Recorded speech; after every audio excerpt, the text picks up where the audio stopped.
ప్రశ్నలతోటి మొదలెడదాం. జై శ్రీరామ్ స్వామి, జై సద్గురురామ్ స్వామి. ఇది అమర్నాథ్ గారి ప్రశ్న. స్వామి, స్వామి మీరు పంచుతున్న అమూల్యమైన ఆధ్యాత్మిక జ్ఞానానికి హృదయపూర్వక కృతజ్ఞతలు స్వామి. మీ ప్రవచనం ద్వారా నవగ్రహాల నుండి 9 అవతారాలు వచ్చాయని తెలుసుకొని ఎంతో ఆనందంగా అనిపించింది స్వామి. అయితే నాకు ఒక చిన్న సందేహం కలిగింది స్వామి. రాహువు కేతువు మంచివారు కాదని, వారి ప్రభావం ఎప్పుడూ అశుభమే అని చాలామంది అంటుంటారు స్వామి. ఇది నిజమేనా?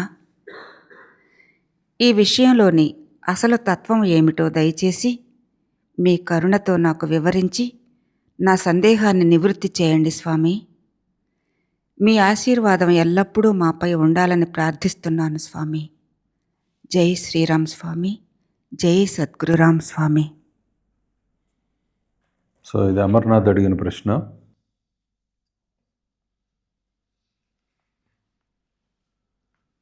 రాహుకేతువులు మంచివాళ్ళు కాదు అని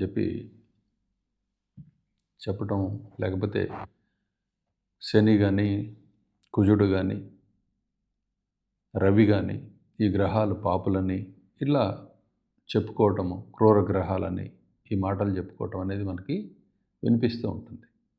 సందర్భాన్ని అనుసరించి ఈ అర్థాలు మారిపోతాయి. ఇది ఒక్కొక్క జాతకాన్ని అనుసరించి వీళ్ళకి పుణ్యపాపత్వాలు వస్తాయే తప్ప ఆధిపత్యాలు, పుణ్యాధిపత్యము పాపాధిపత్యము అనే ఆధిపత్యాలు వస్తాయి తప్ప నేరుగా ఎవరు చెడ్డవాళ్ళు అనేది లేరు. అట్లనే మంచివాళ్ళు అన్నది కూడా లేదు. వీళ్ళు శుభత్వానికి అశుభత్వానికి, మంచికి చెడుకి అతీతమైన పారమాత్మిక శక్తులు. కాబట్టి వాళ్ళకి పాపపుణ్యాలను ఆపాదించడం అనేది వాస్తవానికి లేదు. కానీ జ్యోతిష్ శాస్త్ర పరంగా మనం చూసేటప్పుడు ఒక వ్యక్తి జాతకాన్ని కానీ, లేకపోతే ఒక సమూహ జాతకాన్ని కానీ, ఒక విషయం యొక్క జాతకాన్ని కానీ మనం పరిశీలన చేసేటప్పుడు దేని గురించి అయినా వస్తువు గురించి, అప్పుడు దాని పుట్టుకను అనుసరించి వీళ్ళకి ఆధిపత్యాలు వస్తాయి. దాన్ని బట్టి వాళ్ళకి సహజంగా ఉండే ఆధిపత్యాలు, ఇతని పుట్టుక వల్ల వచ్చిన ఆధిపత్యాలు, వీటిని అనుసరించి ఈ శుభాశుభత్వాలు నిర్ణయం అవుతాయే కానీ, అంతేగాని రాహువు కేతువులు ఎప్పుడూ కూడాను కీడే చేస్తారు అని చెప్పడానికి ఏమీ లేదు.